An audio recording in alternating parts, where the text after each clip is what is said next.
Dalton's atomic theory. ഇതിൽ matter എന്ന് പറയുന്നത് ഇൻഡിവിസിബിൾ ആയിട്ടുള്ള പാർട്ടിക്കിളായ ആറ്റം വെച്ചിട്ടാണ് നിർമ്മിച്ചിട്ടുള്ളത്. ഇതിനെക്കുറിച്ചിട്ടാണ് പറയുന്നത്. പക്ഷേ ഈ ഡാൾട്ടനെ കുറിച്ച് പറയുന്നതിന് മുമ്പ് ഈ ഒരു കൺസെപ്റ്റ് ഓൾറെഡി കനാദ ഋഷിയും അതേപോലെ തന്നെ ഡെമോക്രിറ്റസും ഈ ഒരു കൺസെപ്റ്റ് ഓൾറെഡി പറഞ്ഞു വെച്ചിട്ടുണ്ട്. ഓക്കെ, പക്ഷെ അവർക്ക് എക്സ്പെരിമെൻ്റലി ഇത് പ്രൂവ് ചെയ്യാനായിട്ട് പറ്റിയിരുന്നില്ല. അപ്പോൾ അതുകൊണ്ടാണ് ഈ ഡാൾട്ടൺ എക്സ്പെരിമെൻ്റലി ഇത് പ്രൂവ് ചെയ്തു. അതുകൊണ്ടാണ് നമ്മൾ ഡാൾട്ടൺസ് അറ്റോമിക് തിയറി എന്ന് പറയുന്നത്. പക്ഷേ ഓൾറെഡി ഇത് കനാദ ഋഷി 6th century BC ഇതിനെ കുറിച്ചിട്ട് പ്രൊപ്പോസ് ചെയ്തിട്ടുണ്ട്. അപ്പോൾ കനാദ ഋഷി എന്താ പറഞ്ഞതെന്ന് പറഞ്ഞു കഴിഞ്ഞാൽ all matter is made up of tiny indivisible particles called അണു എന്നാണ് അന്ന് ആറ്റത്തിന് പറഞ്ഞിരുന്നത്. ഓക്കെ, പക്ഷേ എക്സ്പെരിമെൻ്റലി ഇതെന്താണ് പ്രൂവ് ചെയ്യാനായിട്ട് പറ്റിയിരുന്നില്ല. അതേ ഒരു സമയം തന്നെ ഡെമോക്രിറ്റസ് എന്ന് പറയുന്നത് ഒരു ഗ്രീക്ക് ഫിലോസഫറാണ്. ഈ ഗ്രീക്ക് ഫിലോസഫറായിട്ടുള്ള ഡെമോക്രിറ്റസ് ആണ് ഫസ്റ്റ് ഈ അറ്റമോസ് എന്ന് പറയുന്ന വേർഡ് യൂസ് ചെയ്തിട്ടുള്ളത്. ഈ അറ്റമോസ് എന്ന് പറയുന്നതിൻ്റെ മീനിങ് എന്ന് പറയുന്നത് എന്താ, ഇൻഡിവിസിബിൾ എന്നാണ് അർത്ഥം. അപ്പോൾ ഇവരെന്താണ് ഫേമസ് ആവാത്തത് ഡാൾട്ടൻ്റെ അത്രയും? കാരണം ഇവർക്ക് എക്സ്പെരിമെൻ്റൽ പ്രൂഫ് ഇല്ല. Dalton supported the idea with experiments വെച്ചിട്ട് ഈ ഡാൾട്ടൺ അത് പ്രൂവ് ചെയ്തു. അതുകൊണ്ടാണ് the father of modern atomic theory എന്ന ഡാൾട്ടനെ നമ്മൾ അറിയപ്പെടുന്നത്. ഓക്കെ, ഇനി ഡാൾട്ടൺസ് അറ്റോമിക് തിയറി എന്താണെന്ന് നോക്കാം. ഇതിൽ ഈ ഡാൾട്ടൺസ് അറ്റോമിക് തിയറിനെ കുറിച്ച് പറയുന്ന ഈ ഒരു 4 പോസ്റ്റുലേറ്റ്സ് ആണ് ഇതിലുള്ളത്. ഇതിനെ പ്രതിപാദിക്കുന്നൊരു ബുക്കാണ് a new system of chemical philosophy. അപ്പോൾ അതൊരു ചോദ്യമാണ്. A new system of chemical philosophy ആരുടെയാണെന്ന് വെച്ച് കഴിഞ്ഞാൽ അത് ജോൺ ഡാൾട്ടൻ്റെ ആണ്. അപ്പോൾ ഫസ്റ്റ് പോസ്റ്റുലേറ്റ് എന്താണെന്ന് പറഞ്ഞു കഴിഞ്ഞാൽ matter consist of indivisible atoms. Matter എന്ന് പറയുന്നത് ഇൻഡിവിസിബിൾ ആയിട്ടുള്ള പാർട്ടിക്കിൾസ് വെച്ചിട്ടാണ്, അല്ലെങ്കിൽ ഇൻഡിവിസിബിൾ ആയിട്ടുള്ള പാർട്ടിക്കിൾസ് ആയ ആറ്റംസ് വെച്ചിട്ടാണ് നിർമ്മിച്ചിട്ടുള്ളത്. അപ്പോൾ ഏതൊരു മാറ്റർ എടുത്താലും അതിനെ കുഞ്ഞു കുഞ്ഞു ആറ്റംസ് വെച്ചിട്ടാണ് അത് നിർമ്മിച്ചിട്ടുള്ളത്. ഈ ആറ്റംസിനെ നമുക്ക് വീണ്ടും ഡിവൈഡ് ചെയ്യാൻ പറ്റുമോ? ഇല്ല. അതാണ് ഈ ഫസ്റ്റ് പോസ്റ്റുലേറ്റ് എന്ന് പറയുന്നത്. ഇനി സെക്കൻഡ് പോസ്റ്റുലേറ്റ് എന്താ പറയുന്നതെന്ന് പറഞ്ഞു കഴിഞ്ഞാൽ all atoms of a given element have identical properties including identical mass. അവർക്ക് ഐഡൻറ്റിക്കൽ ആയിട്ടുള്ള പ്രോപ്പർട്ടീസും ഐഡൻറ്റിക്കൽ മാസും ഉണ്ടാവും. ആർക്ക്? All atoms of a given element. തന്നിരിക്കുന്ന ഒരു എലമെൻറ്റ്, ഫോർ എക്സാമ്പിൾ ഒരു കാർബൺ നമ്മൾ എടുത്തു, അല്ലെങ്കിൽ ഒരു നൈട്രജൻ, ഏതെങ്കിലും ഒരു എലമെൻറ്റ് എടുക്കാം. ആ ഒരു കാർബൺ എടുക്കുകയാണെങ്കിൽ അതിന് ഐഡൻറ്റിക്കൽ ആയിട്ടുള്ള പ്രോപ്പർട്ടീസ് ആയിരിക്കും, അതേപോലെ തന്നെ ഐഡൻറ്റിക്കൽ ആയിട്ടുള്ള മാസ് ആയിരിക്കും അതിന് ഉണ്ടാവുന്നത്. അതേപോലെ തന്നെ ഡിഫറെൻറ്റ് എലമെൻറ്റ്സ് ആണെങ്കിൽ എന്തായിരിക്കും, ഡിഫറെൻ്റ് ആയിട്ടുള്ളൊരു മാസ് ആയിരിക്കും ഉണ്ടാവുന്നത്. അതായത് ഇപ്പോൾ കാർബൺ ആണ് എടുക്കണമെങ്കിൽ അതിൻ്റെ അകത്ത് കാർബണിൻ്റെ ആറ്റംസ് മാത്രമായിരിക്കും ഉണ്ടാവുന്നത്. അതിന് സെയിം പ്രോപ്പർട്ടീസ് ആയിരിക്കും, സെയിം ആയിട്ടുള്ള ഐഡൻറ്റിക്കൽ ആയിട്ടുള്ള ഒരു മാസും ആയിരിക്കും ഉണ്ടാവുന്നതെന്നാണ് നമ്മുടെ സെക്കൻഡ് പോസ്റ്റുലേറ്റ് പറയുന്നത്. ഈ തേർഡ് പോസ്റ്റുലേറ്റിലേക്ക് വരുമ്പോൾ പറയുന്നത് കോമ്പൗണ്ട്സ് ഫോംഡ്, അതായത് compounds are formed when atoms of different elements combined in a fixed ratio. Okay, അതായത് നമ്മൾ ഓൾറെഡി പഠിച്ചൊരു കാര്യമാണ്. അതായത് ഇപ്പോൾ H2O ആണ് ഉണ്ടാവണമെങ്കിൽ, വാട്ടർ ആണെങ്കിൽ H2O, അപ്പോൾ H2O ആണ് നമ്മൾ അവിടെ ഉണ്ടാവണമെങ്കിൽ H2O കമ്പൈൻ ചെയ്യുന്നത് 2:1 റേഷ്യോ, അതായത് അവർക്കൊരു ഫിക്സഡ് റേഷ്യോ ഉണ്ട് അല്ലേ. അപ്പോൾ 2:1 റേഷ്യോയിലായിരിക്കും H2O കമ്പൈൻ ചെയ്യുന്നത്. അങ്ങനെയായിരിക്കും ഒരു കോമ്പൗണ്ട് ഉണ്ടാവുന്നത്. അവർക്കൊരു ഡെഫിനറ്റ് ആയിട്ടുള്ളൊരു റേഷ്യോയിലായിരിക്കും എപ്പോഴും കോമ്പൗണ്ട് ഉണ്ടാവുന്നത്. ഓക്കെ, അതാണ് തേർഡ് പോസ്റ്റുലേറ്റ് എന്ന് പറയുന്നത്. ലാസ്റ്റത്തെ പോസ്റ്റുലേറ്റ് എന്ന് പറയുന്നത് the chemical reactions involve reorganisation of atoms. These are neither created nor destroyed in a chemical reaction. അത് നമ്മൾ ലോ ഓഫ് കൺസർവേഷൻ ഓഫ് മാറ്ററിൽ നമ്മൾ ഓൾറെഡി പഠിച്ചിട്ടുണ്ടായിരുന്നു. ഇപ്പോൾ നമ്മൾ വാട്ടറാണ് ഉണ്ടാക്കുന്നതെങ്കിൽ H2+O2 ഗിവിങ് H2 ആണ്. അതായത് ഹൈഡ്രജനും ഓക്സിജനും ചേർന്നിട്ടാണ് നമുക്ക് വാട്ടർ ഉണ്ടാവുന്നത്. അവിടെ പുതിയ ഒരു എലമെൻറ്റ് ഫോം ചെയ്യുന്നേയില്ല, ഡിസ്ട്രോയ് ആവുന്നേയില്ല. ഒരു ഹൈഡ്രജന് നമ്മൾ എടുത്ത ഹൈഡ്രജനും ഓക്സിജനും നമ്മൾ യൂസ് ചെയ്യുന്നുണ്ട്. അവിടെ ജസ്റ്റ് ഒരു റീഅറേഞ്ച്മെൻറ്റ് അല്ലെങ്കിൽ റീഓർഗനൈസേഷൻ മാത്രമാണ് അവിടെ നടക്കുന്നത്. അതാണ് നമ്മളുടെ ഫോർത്ത് പോസ്റ്റുലേറ്റ് എന്ന് പറയുന്നത്. പക്ഷേ ഈ ഡാൾട്ടൺസ് അറ്റോമിക് തിയറിയിൽ കുറച്ച് ഡ്രോബാക്സ് ഉണ്ട്. അതാണ് നമുക്കിനി പറയാൻ പോകുന്നത്. ഇപ്പം നമ്മൾ ഓരോ കാലം കഴിയുമ്പോഴും പുതിയ എക്സ്പെരിമെൻറ്റ്സ് ചെയ്ത് വരുമ്പോൾ പറയും അത് ഓൾറെഡി കണ്ടുപിടിച്ചിട്ടുള്ളതിൽ കുറച്ച് ലിമിറ്റേഷൻസ് ഉണ്ട്, ഇതെല്ലാം ഇതിങ്ങനെയായിരുന്നു. അപ്പോൾ ഡെവലപ്മെൻറ്റ്സ് അനുസരിച്ച് വീണ്ടും നമ്മൾ കണ്ടുപിടിക്കുമ്പോഴാണ് ഇതിൻ്റെയൊക്കെ ലിമിറ്റേഷൻസ് നമുക്ക് മനസ്സിലാവുന്നത്. അപ്പോൾ അങ്ങനെ കണ്ടുപിടിച്ച ലിമിറ്റേഷൻസ് ആണ് നമ്മളിനി പറയുന്നത്. അപ്പോൾ ഡാൾട്ടൺ ഓൾറെഡി എന്താ പറഞ്ഞത്, ആറ്റംസ് അല്ലെങ്കിൽ ഈ മാറ്റർ എന്ന് പറയുന്നത് ഇൻഡിവിസിബിൾ ആയിട്ടുള്ള ആറ്റംസ് വെച്ചിട്ടാണ് ഉണ്ടാക്കിയിട്ടുള്ളത്. അതിനെ നമുക്ക് ഈ ആറ്റത്തിനെ നമുക്ക് വീണ്ടും ഡിവൈഡ് ചെയ്യാൻ പറ്റില്ല, അതാണ് ഉദ്ദേശിച്ചിട്ടുള്ളത്. പക്ഷേ പിന്നീട് നമുക്ക് എക്സ്പെരിമെൻറ്റിലൂടെ മനസ്സിലായി ആറ്റത്തിനെ നമുക്ക് വീണ്ടും ഡിവൈഡ് ചെയ്യാമെന്ന് നമുക്ക് മനസ്സിലായി. അത് കണ്ടുപിടിച്ചിട്ടുള്ളത് നമ്മളുടെ ഈ ജെയിംസ് ചാഡ്വിക്കും അതേപോലെ തന്നെ റുദർഫോർഡ്, ജെ തോംസൺ ഇവരൊക്കെ വന്നിട്ടാണ് ആ ഒരു പോസ്റ്റുലേറ്റ് തെറ്റാണെന്ന് നമുക്ക് പ്രൂവ് ചെയ്യേണ്ടി വന്നത്. അതെന്താണെന്ന് പറഞ്ഞു കഴിഞ്ഞാൽ ഈ ആറ്റംസിൻ്റെ ഉള്ളിൽ തന്നെ ഇലക്ട്രോൺ, പ്രോട്ടോൺ, ന്യൂട്രോൺ ഉണ്ടെന്ന് നമുക്ക് പിന്നീട് കണ്ടുപിടിച്ചു. അപ്പം അതിൽ നിന്ന് എന്ത് മനസ്സിലായി? ആറ്റത്തിനെ നമുക്ക് വീണ്ടും ഡിവൈഡ് ചെയ്യാമെന്ന് നമുക്ക് മനസ്സിലായി. അപ്പോൾ ഡാൾട്ടൻ്റെ ഫസ്റ്റ് പോസ്റ്റുലേറ്റ് എന്ന് പറയുന്നത് തെറ്റായിരുന്നു. അപ്പോൾ എന്താണ്? ആറ്റത്തിനെ നമുക്ക് വീണ്ടും ഡിവൈഡ് ചെയ്യാം. ആറ്റത്തിൻ്റെ ഉള്ളിൽ ഇലക്ട്രോൺ ഉണ്ട്, പ്രോട്ടോൺ ഉണ്ട്, ന്യൂട്രോൺ ഉണ്ട്. അപ്പോൾ ഇലക്ട്രോൺ കണ്ടുപിടിച്ചത് ആരാണ്? ജെ തോംസൺ ആണ്. പ്രോട്ടോൺ കണ്ടുപിടിച്ചത് ആരാണ്? അത് റുദർഫോർഡ് ആണ്. ന്യൂട്രോൺ കണ്ടുപിടിച്ചത് ആരാണ്? ജെയിംസ് ചാഡ്വിക്ക് ആണ്. ഓക്കെ, ഇനി അടുത്തതെന്ന് പറയുന്നത് all atoms of the same element. അപ്പം നമുക്ക് all atoms of same element എടുത്താൽ അവർ മാസിലും പ്രോപ്പർട്ടീസിലും ഐഡൻറ്റിക്കൽ ആയിരിക്കും എന്നാണ് നമ്മൾ പഠിച്ചത്. പക്ഷേ അതിനുശേഷമാണ് ഈ ഐസോടോപ്സിൻ്റെയൊക്കെ കാര്യങ്ങൾ ഡിസ്കവർ ചെയ്തത്. അപ്പോൾ ഐസോടോപ്സിൻ്റെ കാര്യങ്ങൾ പറയുമ്പോഴത്തേക്കും ഈ ഒരു പോസ്റ്റുലേറ്റ്സ് അവിടെ ഫോളോ ചെയ്യുന്നില്ല. ഐസോടോപ്പ് എന്ന് പറഞ്ഞു കഴിഞ്ഞാൽ എന്താണ്? ഐസോടോപ്പ് എന്ന് പറഞ്ഞു കഴിഞ്ഞാൽ അവർക്ക് സെയിം അറ്റോമിക് നമ്പറും ഡിഫറെൻറ്റ് മാസ് നമ്പർ ആയിരിക്കും. പക്ഷേ ആ ഒരു കോമ്പൗണ്ട് അല്ല, അവിടെ ഇരിക്കുന്ന എലമെൻറ്റ് എന്ന് പറയുന്നത് എന്തായിരിക്കും? സെയിം ആയിരിക്കും. ഇപ്പോൾ ക്ലോറിൻ ആണെങ്കിൽ നമ്മൾ ക്ലോറിൻ തന്നെയാണ് എടുക്കുന്നത്, എലമെൻറ്റ് സെയിം ആണ്. അപ്പോൾ എലമെൻറ്റ് സെയിം ആണെങ്കിൽ സെയിം ആയിട്ടുള്ള കെമിക്കൽ പ്രോപ്പർട്ടീസും സെയിം ആയിട്ടുള്ള മാസും ഉണ്ടാവും എന്നാണ് നമ്മളുടെ ആര് പറഞ്ഞത്? ഡാൾട്ടൺ പറഞ്ഞത്. പക്ഷേ ഇവിടെ നോക്കുമ്പോഴത്തേക്കും ഇവിടെ സെയിം എലമെൻറ്റ് ഉണ്ട്, പക്ഷേ ഇവരുടെ മാസ് നമ്പർ ഡിഫറെൻ്റ് ആണ്. ഇവിടെ 35ഉം 37 ആണ്. അപ്പോൾ മാസ് നമ്പർ ഡിഫറെൻ്റ് ആണ്, പക്ഷേ അറ്റോമിക് നമ്പർ ആയിട്ടുള്ള 17 ഈ നമ്പർ ഓഫ് പ്രോട്ടോൺസ് ആണ് അവിടെയുള്ള അറ്റോമിക് നമ്പർ എന്ന് ഉദ്ദേശിക്കുന്നത്. Number of protons is equal to atomic number ആണ്. അപ്പോൾ ഇവിടെ 17 പ്രോട്ടോൺസ് ആണുള്ളത്. അപ്പോൾ 17 പ്രോട്ടോൺസ് എന്ന് പറഞ്ഞു കഴിഞ്ഞാൽ അവിടുത്തെ അറ്റോമിക് നമ്പർ എന്ന് പറയുന്നത് 17 ആണ്. അപ്പോൾ അറ്റോമിക് നമ്പർ സെയിം ആണ്, പക്ഷേ മാസ് നമ്പർ ഡിഫറെൻ്റ് ആണ്, പക്ഷേ സെയിം എലമെൻ്റ് ആണ്. അപ്പോൾ ഈ ഡാൾട്ടൻ്റെ സെക്കൻഡ് പോസ്റ്റുലേറ്റ് അവിടെ എന്താണ്? റോങ് ആണെന്ന് നമുക്ക് മനസ്സിലായി. ഇതാണ് വേറൊരു ഡ്രോബാക്ക്.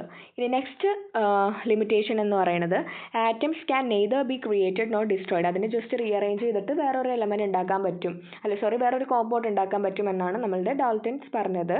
പക്ഷേ അത് പിന്നീട് ഫെയിലായി. കാരണം എന്താണെന്ന് പറഞ്ഞു കഴിഞ്ഞാൽ ഈ ന്യൂക്ലിയർ റിയാക്ഷൻസിൽ എന്താ നടക്കുന്നത്? ഒരു ന്യൂക്ലിയർ ഫിഷൻ പോലെയുള്ള ഒരു റിയാക്ഷനിൽ സംഭവിക്കണം എന്താണെന്ന് പറഞ്ഞു കഴിഞ്ഞാൽ ഈ യുറാനിയം 235 എന്ന് പറയുന്നത് ഒരു ആറ്റം. ആ ഒരു ആറ്റത്തിനെ നമ്മൾ ബോംബാർഡ് ചെയ്യണേണ്, അല്ലെങ്കിൽ ഒരു ന്യൂട്രോൺ വെച്ച് ഇടിച്ച് കഴിഞ്ഞാൽ അതിനെ നമുക്ക് വീണ്ടും സ്പ്ലിറ്റ് ചെയ്യാൻ പറ്റും. ന്യൂക്ലിയർ ഫിഷൻ സംഭവിച്ചു കഴിഞ്ഞാൽ അതിന് വീണ്ടും നമുക്ക് സ്പ്ലിറ്റ് ചെയ്യാൻ പറ്റും. അപ്പോൾ ആ ഒരു ന്യൂക്ലിയർ റിയാക്ഷൻസിൻ്റെ കേസ് വരുമ്പോഴത്തേക്കും ഈ ഡാൾട്ടൻ്റെ അടുത്തൊരു പോസ്റ്റുലേറ്റും തെറ്റാണെന്ന് നമുക്ക് മനസ്സിലായി. അപ്പോൾ ഇതാണ് അതിൻ്റെ ഡ്രോബാക്സ് എന്ന് പറയുന്നത്. ഓക്കെ, ഇനി അടുത്തതാണ് അറ്റോമിക് മാസ് എന്ന് പറയുന്നത്.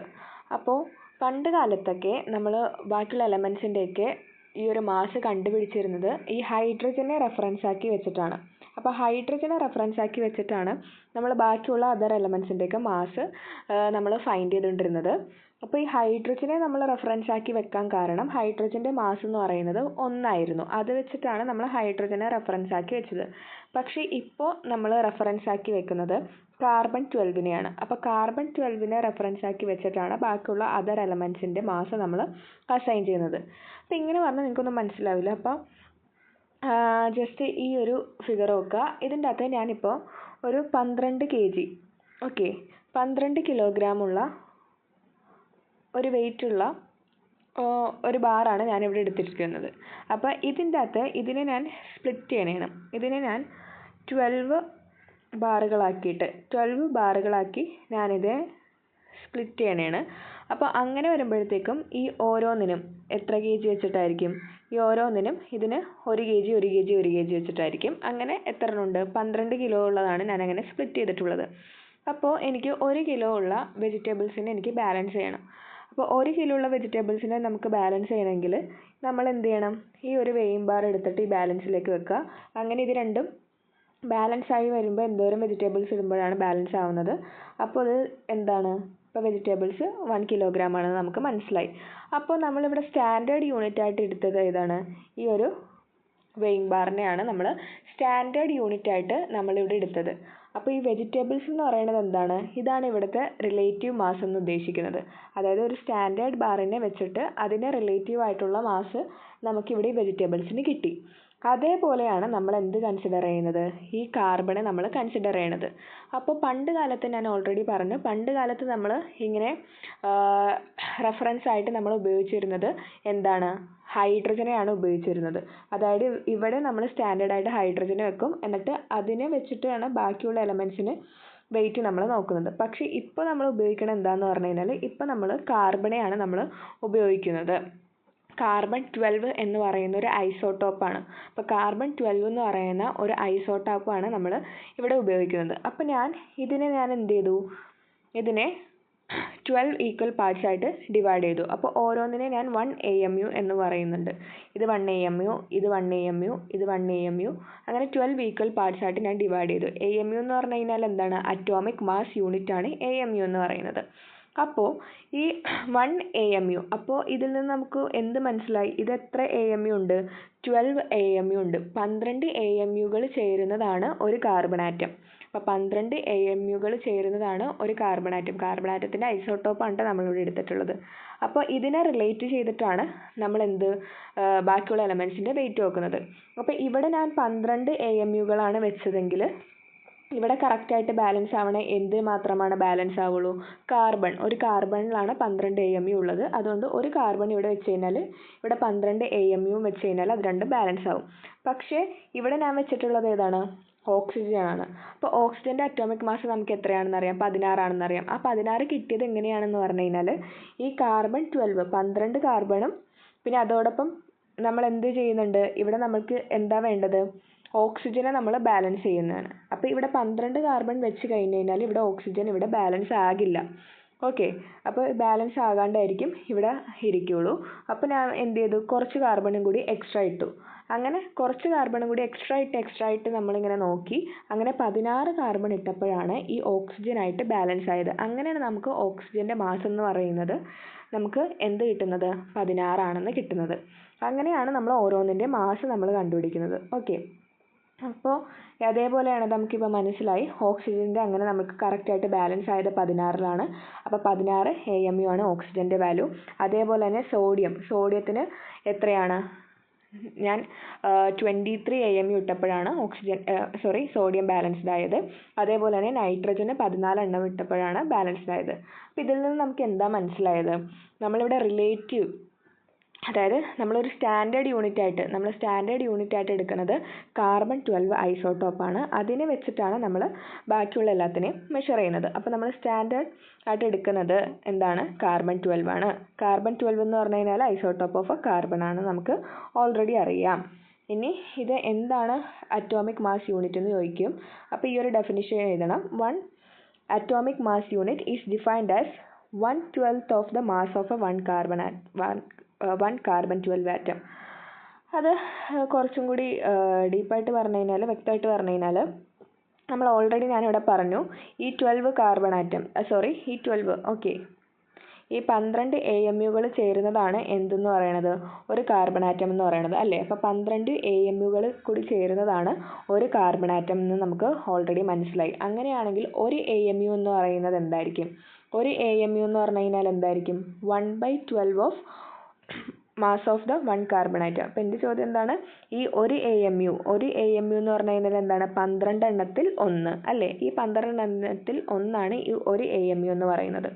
ഇതാണ് ഇവിടെ പറയുന്നത് 1 AMU എന്ന് പറയുന്നത് 1/12 of mass of 1 carbon 12 atom എന്ന് പറയുന്നത്. അപ്പോൾ ഇതിൻ്റെ ഈ 1/12 of mass of 1 carbon atom, അപ്പോൾ 1/12 ഇൻറ്റു എന്ത് കണ്ടുപിടിക്കണം? Mass of 1 carbon atom. അപ്പോൾ ഈ മാസ് ഓഫ് 1 കാർബൺ ആറ്റം കിട്ടിയിട്ട് അത് 1/12 വെച്ചിട്ട് മൾട്ടിപ്ലൈ ചെയ്താലാണ് നമുക്ക് 1 AMUയുടെ കറക്റ്റ് എക്സാക്റ്റ് ആയിട്ടുള്ള ഒരു മാസ് 1 AMU എത്രയെന്ന് നമുക്ക് കറക്റ്റായിട്ട് കിട്ടുള്ളൂ. അപ്പോൾ ഈ mass of 1 carbon atom already Avogadro's constant ഒക്കെ വെച്ച് സയൻറ്റിസ്റ്റ് കുറേ എക്സ്പെരിമെൻ്റ് ഒക്കെ ചെയ്ത് കുറേ ഡിറൈവ് ഒക്കെ ചെയ്ത് മാസ് ഓഫ് 1 കാർബൺ ആറ്റം കണ്ടുപിടിച്ചു. അങ്ങനെ അത് കണ്ടുപിടിച്ച് അത് ഈ 1/12 ആയിട്ട് മൾട്ടിപ്ലൈ ചെയ്ത് കിട്ടിയ വാല്യൂ ആണ് ഈ 1 AMU എന്ന് പറയുന്നത്. 1.6605 × 10⁻²27 കിലോഗ്രാം എന്ന് പറയുന്നത്. അത് ഗ്രാമിലോട്ട് എഴുതുമ്പോൾ 1 AMU = 1.6605 × 10⁻⁻24 ഗ്രാം എന്ന് കിട്ടും. ഓക്കെ, അപ്പോൾ ഇതിൽ നിന്ന് എന്താണ് 1 AMU എത്രയാണെന്ന് നമുക്ക് മനസ്സിലായി. അപ്പോൾ 1 AMUയുടെ വാല്യൂ എത്രയാണ്? 1 AMU എന്ന് പറയുന്നത് 1.6605 × 10⁻⁻24 ഗ്രാം ആണ്. അപ്പോൾ ഇത് നമ്മൾ മെയിനായിട്ട് നമ്മൾ നോക്കുക. 12 AMU എന്ന് പറയുന്നത് എന്താണ്? Mass of 1 carbon atom. ഇനി 1 AMU എന്ന് പറയുന്നത് 1/12 of the mass of 1 carbon atom. അപ്പോൾ 1 AMUയുടെ വാല്യൂ എന്ന് പറയുന്നത് ഇതാണ്. ഓക്കെ, അപ്പോൾ 1 AMUയുടെ വാല്യൂ എന്ന് പറയുന്നത് 1.6605 × 10⁻⁻24 ഗ്രാം ആണ്. അത് മനസ്സിലായല്ലോ. അപ്പോൾ അത് വെച്ചിട്ടാണ് നമ്മൾക്ക് ഒരു എക്സാമ്പിൾ നമ്മൾക്ക് ടെക്സ്റ്റ് ബുക്കിൽ തന്നിട്ടുണ്ടായിരുന്നു. അതായത് ഇത് വെച്ചിട്ട് 1 AMU എത്രയാണെന്ന് നമുക്ക് ഓൾറെഡി ഇപ്പം മനസ്സിലായി. എത്രയാണെന്ന് അറിയാലോ? 1.6605 × 10⁻⁻24 ഗ്രാം ആണ്. അപ്പോൾ അത് വെച്ചിട്ട് നമ്മൾ എന്ത് ചെയ്യാൻ പോവുകയാണ്? അത് വെച്ചിട്ട് നമ്മൾ മാസ് ഓഫ് ഹൈഡ്രജൻ ആറ്റം നമ്മൾ കാൽക്കുലേറ്റ് ചെയ്യാനായിട്ട് പോവുകയാണ്. ഇതിൽ മാസ് ഓഫ് ഹൈഡ്രജൻ എന്ന് പറയുന്നത് 1.6736 × 10⁻⁻24 ഗ്രാം ആണ്. അപ്പോൾ ആ വാല്യൂ ചിലപ്പോൾ എക്സാമിന് ക്വസ്റ്റ്യനിൽ തന്നിട്ടുണ്ടാവും. അപ്പോൾ അതിനെ AMUയിലോട്ട് കൺവേർട്ട് ചെയ്യാനായിരിക്കും ചിലപ്പോൾ ചോദിക്കുന്നത്. അപ്പോൾ അതിനെ AMUയിലോട്ട് കൺവേർട്ട് ചെയ്യണമെങ്കിൽ എന്ത് ചെയ്യണം? നമുക്ക് 1 AMU എത്രയാണെന്ന് അറിയാം. അപ്പോൾ അതിനെ ആ 1 AMUയുടെ വാല്യൂ വെച്ചിട്ട് ഡിവൈഡ് ചെയ്താൽ മതി. അപ്പോൾ അങ്ങനെ കിട്ടുന്ന വാല്യൂ ആണ് 1.0080 AMU എന്ന് പറയുന്നത്. അങ്ങനെയാണ് നമുക്ക് മാസ് ഓഫ് ഹൈഡ്രജൻ കിട്ടുന്നത്. അതേപോലെ നമ്മൾ കണ്ടുപിടിക്കുന്നതാണ് ഓക്സിജൻ്റെ AMU എന്ന് പറയുന്നത്. അങ്ങനെ ഓക്സിജൻ്റെ AMU എന്ന് പറയുന്നത് 15.995 AMU എന്ന് നമുക്ക് കിട്ടും. ഇപ്പോൾ ലേറ്റസ്റ്റ് ആയിട്ട് ഈ AMU അതായത് അറ്റോമിക് മാസ് യൂണിറ്റ് എന്ന് പറയുന്നത് റീപ്ലേസ് ചെയ്തിട്ട് U എന്നാണ് റെപ്രസെൻ്റ് ചെയ്യുന്നത്. U എന്ന് പറയുന്നത് എന്താണ്? യൂണിഫൈഡ് മാസ് എന്നാണ് പറയുന്നത്. U means unified mass. ഇനി നമ്മൾ പണ്ട് കാലത്തൊക്കെ ഹൈഡ്രജനാണ് നമ്മൾ റെഫറൻസ് ആയിട്ട് ഉപയോഗിച്ചിരുന്നതെന്ന് പറഞ്ഞു. പക്ഷെ ഇപ്പോൾ കാർബൺ 12 തന്നെയാണ് നമ്മൾ ഉപയോഗിക്കണമെന്ന് പറഞ്ഞു. ഈ കാർബൺ 12 യൂസ് ചെയ്യാനായിട്ടുള്ള കാരണം എന്താണെന്ന് പറയുന്നത് ഈ കാർബൺ 12 കുറച്ചും കൂടി സ്റ്റേബിൾ ആണ്. അതേപോലെ തന്നെ നേച്ചറിൽ ഈസി അബണ്ടൻ്റ് ആയിട്ട് കാണുന്നതായിട്ട് ഈ കാർബൺ 12 കാണപ്പെടുന്നത് കൊണ്ടാണ് നമ്മൾ എന്ത് ചെയ്യുന്നത്? ഈ കാർബൺ 12നെ നമ്മൾ ഈ ഒരു റെഫറൻസ് ആയിട്ട് അല്ലെങ്കിൽ സ്റ്റാൻഡേർഡ് ആയിട്ട് നമ്മൾ ഉപയോഗിക്കാനായിട്ട് കാരണം. ഓക്കെ, ഇനി അടുത്തതാണ് ആവറേജ് അറ്റോമിക് മാസ് എന്ന് പറയുന്നത്. അപ്പോൾ ആവറേജ് അറ്റോമിക് മാസ് എന്ന് പറഞ്ഞു കഴിഞ്ഞാൽ എന്താണ്? പല എലമെൻസും നമ്മൾ നേച്ചറിൽ എക്സിസ്റ്റ് ചെയ്യുന്നത് മോർ ദാൻ 1 ഐസോട്ടോപ്പ്, അതായത് പല ഐസോട്ടോപ്പിൻ്റെ ഫോമിലാണ് അത് എക്സിസ്റ്റ് ചെയ്യുന്നത്. അപ്പോൾ ഈ ഐസോട്ടോപ്പ് നമ്മളുടെ നേച്ചറിൽ എന്തോരം അബണ്ടൻ്റ് ആയിട്ടാണ് കാണുന്നത്. അപ്പോൾ ആ ഒരു റിലേറ്റീവ് അബണ്ടൻസിൻ്റെ ബേസിസിൽ നമ്മൾ ഇതിൻ്റെ ഒരു ആവറേജ് കണ്ടുപിടിക്കുന്നതിനെയാണ് നമ്മൾ ആവറേജ് അറ്റോമിക് മാസ് എന്ന് പറയുന്നത്. അപ്പോൾ ഇതിൻ്റെ ഇക്വേഷൻ എന്ന് പറയുന്നത് average atomic mass is equal to relative abundance into atomic mass of the isotope.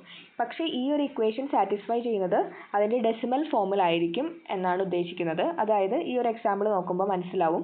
അപ്പോൾ ഇങ്ങനെ നമുക്ക് ഇതിൻ്റെ നമുക്ക് ആവറേജ് അറ്റോമിക് മാസ് കണ്ടുപിടിക്കണം. അപ്പോൾ ഇതിൻ്റെ ആവറേജ് അറ്റോമിക് മാസ് കണ്ടുപിടിക്കണമെങ്കിൽ ഇതിൻ്റെ റിലേറ്റീവ് അബണ്ടൻസ് എന്ന് പറയുന്നത് 98.892 ആണ്. അതിൻ്റെ അറ്റോമിക് മാസ് എന്ന് പറയുന്നത് 12 ആണ്. ഓക്കെ, അപ്പോൾ ഇതിൻ്റെ ആവറേജ് അറ്റോമിക് മാസിൻ്റെ ഇക്വേഷൻ നമുക്ക് ഓൾറെഡി അറിയാം. Relative abundance into atomic mass of the isotope ആണ് അല്ലേ? അപ്പോൾ ഇവിടെ നമുക്ക് റിലേറ്റീവ് അബണ്ടൻസ് നമ്മൾ എഴുതേണ്ടത് ഡെസിമൽ ഫോമിലാണ്. അപ്പോൾ ഡെസിമൽ ഫോം എന്ന് പറഞ്ഞാൽ 98.892 ഡിവൈഡഡ് ബൈ 100. അത് ചെയ്യുമ്പോൾ എന്ത് ഡെസിമലാണോ കിട്ടുന്നത് അതാണ് നമ്മൾ ഇവിടെ എഴുതേണ്ടത്. അതേ ഇൻറ്റു അറ്റോമിക് മാസ്, അതാണ് ഇവിടെ എഴുതിയിട്ടുള്ളത് 12 പ്ലസ് അടുത്ത ഐസോട്ടോപ്പിൻ്റെ വാല്യൂ അതേപോലെ തന്നെ എഴുതുക. ഇതെന്ന് പറയുന്നത് ഡെസിമൽ ഫോമിലേക്ക് നമ്മൾ എഴുതണം. അങ്ങനെ 1.108 ഡിവൈഡ് ബൈ 100 ചെയ്യുമ്പോഴുള്ള വാല്യൂ ആണ് ഇവിടെ എഴുതേണ്ടത് ഇൻറ്റു അതിൻ്റെ അറ്റോമിക് മാസ്. അതേപോലെ തന്നെ അടുത്തത് എഴുതുക. എന്നിട്ട് അത് മൊത്തം കാൽക്കുലേറ്റ് ചെയ്യുമ്പോഴാണ് നമുക്ക് 12.011 യു എന്ന് പറയുന്നത് യൂണിഫൈഡ് മാസ്, അതിൻ്റെ യൂണിറ്റ് എന്ന് പറയുന്നത്. അല്ലെങ്കിൽ ഇപ്പം നമ്മൾ ഡെസിമൽ ഫോമിലല്ല നമ്മൾ കാൽക്കുലേറ്റ് ചെയ്യുന്നതെങ്കിൽ നമുക്ക് ഈ ഒരു ഇക്വേഷൻ അങ്ങോട്ട് ഫോളോ ചെയ്താൽ മതി. അതായത് average atomic mass is equal to atomic mass of 1 isotope into its abundance plus atomic mass of another isotope into its abundance divided by 100. അപ്പോൾ അതിൻ്റെ ഒരു എക്സാമ്പിൾ പറയാം. അതിനു മുമ്പ് ഇതൊന്ന് മനസ്സിലാക്കി വെക്കുക. നമുക്കറിയാം ഒരു എലമെൻറ്റ് നമുക്ക് തന്നിട്ടുണ്ടെങ്കിൽ അതിൻ്റെ ഇവിടെ ആയിരിക്കും അതിൻ്റെ അറ്റോമിക് മാസ് എഴുതിയിട്ടുണ്ടാവുന്നത്. അപ്പോൾ അതേ ഇൻറ്റു അതിൻ്റെ കോമ്പോസിഷൻ അല്ലെങ്കിൽ അതിൻ്റെ റിലേറ്റീവ് അബണ്ടൻസ് എത്രയാണോ അത് നമ്മൾ എന്ത് ചെയ്യുക? മൾട്ടിപ്ലൈ ചെയ്യുക. ഇപ്പോൾ ഇവിടെയാണ് അതിൻ്റെ അറ്റോമിക് മാസ് ഇൻറ്റു എന്താ നമ്മൾ പറഞ്ഞിട്ടുള്ളത് അതിൻ്റെ ഇക്വേഷൻ ഇൻറ്റു ഇറ്റ്സ് അബണ്ടൻസ്. അപ്പോൾ A1 ഇൻറ്റു A അതാണ് ഇവിടെ എഴുതിയിട്ടുള്ളത് plus A2 into B plus A3 into C divided by A plus B plus C എന്നാണ് പറഞ്ഞിട്ടുള്ളത്. ഈ A plus B plus C എന്ന് പറയുന്നത് ഓൾറെഡി എന്തായിരിക്കും അത് പ്ലസ് ചെയ്യുമ്പോൾ നമുക്ക് 100-ലായിരിക്കും നമുക്ക് കിട്ടുന്നത്. ഓക്കെ, 100 ആയിരിക്കും വരുന്നത്. അത് നമുക്കൊരു എക്സാമ്പിൾ വരുമ്പോൾ മനസ്സിലാവും. അപ്പോൾ ഞാനൊരു ക്വസ്റ്റ്യൻ തന്നെയാണ്, കാർബണിൻ്റെ തന്നെ 2 ഐസോട്ടോപ്പ് വന്നിട്ട് അതിൻ്റെ ആവറേജ് അറ്റോമിക് മാസ് കണ്ടുപിടിക്കാനാണ് പറഞ്ഞിട്ടുള്ളത്. അപ്പോൾ ഇവിടെ ഞാൻ തന്നിട്ടുള്ളത് എന്താണ്, ആവറേജ് അറ്റോമിക് മാസ്സാണ് നമുക്ക് കണ്ടുപിടിക്കേണ്ടത്. അപ്പോൾ ഓൾറെഡി നമ്മൾ എന്താ ചെയ്യേണ്ടത്, അപ്പോൾ നമ്മൾ ഈ ഒരു ഇക്വേഷൻ, അതായത് A1 ഇൻറ്റു A, അതായത് 12 ഇൻറ്റു എന്ത് ചെയ്യുക, അതിൻ്റെ കോമ്പോസിഷൻ ആയിട്ടുള്ള 60%, അപ്പോൾ 80%. അപ്പോൾ 12 ഇൻറ്റു 80 എന്ന് പറയുന്നത് 960 ആണ്. അതേപോലെ തന്നെ അറ്റോമിക് മാസിൻ്റെ അതിൻ്റെ അബണ്ടൻസ് എന്ന് പറയുന്നത് 20 ആണ്. അപ്പോൾ 14 ഇൻറ്റു 20 എന്ന് പറയുന്നത് 280 ഡിവൈഡഡ് ബൈ 100, അതായത് 80 പ്ലസ് 20, അതാണ് ഇവിടെ തന്നിട്ടുള്ള A plus B plus C, അതാണ് ഇവിടെ നമ്മൾ ചെയ്യാൻ പോകുന്ന കോമ്പോസിഷൻ. 80 പ്ലസ് 20 100, എപ്പോഴും കോമ്പോസിഷൻ 100 ആയിരിക്കും. അപ്പോൾ ഡിവൈഡഡ് ബൈ 100 ചെയ്യുമ്പോൾ നമുക്ക് എന്ത് കിട്ടും, 12.4 AMU അല്ലെങ്കിൽ U എഴുതാം. അടുത്തൊരു ചോദ്യമാണ്, ക്ലോറിൻ ഹാസ് 2 ഐസോട്ടോപ്സ്, 2 ഐസോട്ടോപ്സ് വന്നിട്ടുണ്ട്, Cl35 പിന്നെ അതിൻ്റെ 75% അബണ്ടൻസും, അതേപോലെ തന്നെ ക്ലോറിൻ 37 അതിൻ്റെ 25% അബണ്ടൻസും ആണ് തന്നിട്ടുള്ളത്. അപ്പോൾ നമ്മൾ അതിന് എന്താ ചെയ്യേണ്ടത്, ഈ ഒരു ഇക്വേഷനിലോട്ട് ഇടുക, അതായത് 35 ഇൻറ്റു അതിൻ്റെ കോമ്പോസിഷൻ, അപ്പോൾ 35 ഇൻറ്റു 75 പിന്നെ അതേപോലെ തന്നെ 37 ഇൻറ്റു 25 അതിൻ്റെ composition whole divided by 100, A plus B plus C അല്ലെങ്കിൽ ഹോൾ ഡിവൈഡഡ് ബൈ 100 ചെയ്യുമ്പോൾ നമുക്ക് എന്ത് കിട്ടും, 35.5 AMU കിട്ടും. അതേപോലെയാണ് അടുത്തൊരു എക്സാമ്പിൾ മെഗ്നീഷ്യത്തിൻ്റെ 3 ഐസോട്ടോപ്സ് തന്നിട്ടുണ്ട്, അതിൻ്റെ റിലേറ്റീവ് അബണ്ടൻസ് നമുക്ക് തന്നിട്ടുണ്ട്. അപ്പോൾ അത് രണ്ടും കൂടി മൾട്ടിപ്ലൈ ചെയ്യുക. അപ്പോൾ 24 ഇൻറ്റു 80, 25 ഇൻറ്റു 15, അതേപോലെ തന്നെ 26 ഇൻറ്റു 5 ആൻഡ് അതെല്ലാം കൂടി പ്ലസ് ചെയ്ത് ഹോൾ ഡിവൈഡഡ് ബൈ 100 നമുക്ക് എത്ര കിട്ടും, 24.25 AMU.